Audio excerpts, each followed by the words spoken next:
Well, howdy there, Internet people. It's Belle again. So today, we're going to talk about House GOP versus Senate GOP, Budget Edition. Senate Republicans are signaling, in some cases, they're flat out saying, they don't plan on going along with the extreme House Republican budget blueprint.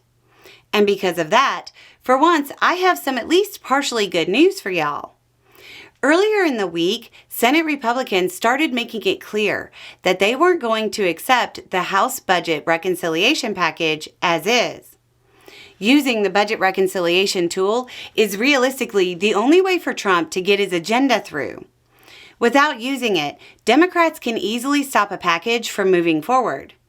Senator Lindsey Graham, who is not exactly known for taking strong stances, said, quote, "They said they needed time to do one big beautiful bill. They had a chance. The product is woefully inadequate." So, what are Senate Republicans concerned about? Well, Senate Republicans don't want to deal with the tax cut issue again and want to make the cuts permanent. The House doesn't seem to want to do that, but will probably be open to it when push comes to shove. But the big sticking point is the $880 billion cut that the Energy and Commerce Committee is supposed to make under the House plan. That's the one we've talked about repeatedly that would require steep cuts to Medicaid. It looks like once the Congressional Budget Office came out and said there was no way to get to that number without shredding Medicaid and children's health insurance, Republicans in the Senate got cold feet. Even some MAGA senators are saying they won't vote for a plan with cuts that steep, without assurances that it won't impact benefits. Senator Hawley said, quote, "I'm not going to vote for something that would lead to Medicaid cuts," and then added that assurances that it wouldn't lead to benefit cuts could sway him. Just like I told you, that math doesn't math without Medicaid cuts as soon as the first numbers came out. I'll tell you now, there is no way to get to the House numbers without cutting benefits. Again, the math doesn't math. The Congressional Budget Office will probably confirm that in the next few weeks. Senate Majority Leader Thune has already done everything short of outright saying the Senate isn't going for the Medicaid cuts. He has already publicly said the Senate plan won't directly match the House plan.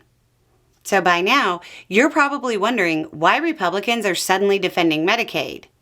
The answer is simple politics. Senate Republicans run in statewide races, whereas House Republicans run in smaller, more partisan districts.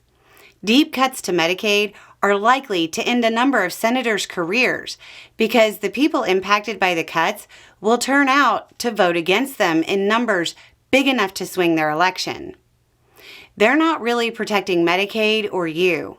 They're protecting themselves. But honestly, right now, one is just as good as the other. About the only thing they moved closer on is including a debt limit increase. But it's also important to remember a wild card scenario. The Senate has its own fiscal hawks who think the cuts don't go far enough. There aren't as many of them as there are in the House, but a combination of fiscal hawks wanting deeper cuts and smart politicians wanting smaller cuts might end up throwing the whole thing off track. Republicans in the Senate would like some kind of resolution by April 7th. We'll see if that deadline gets met. Anyway, it's just a thought. Y'all have a good day.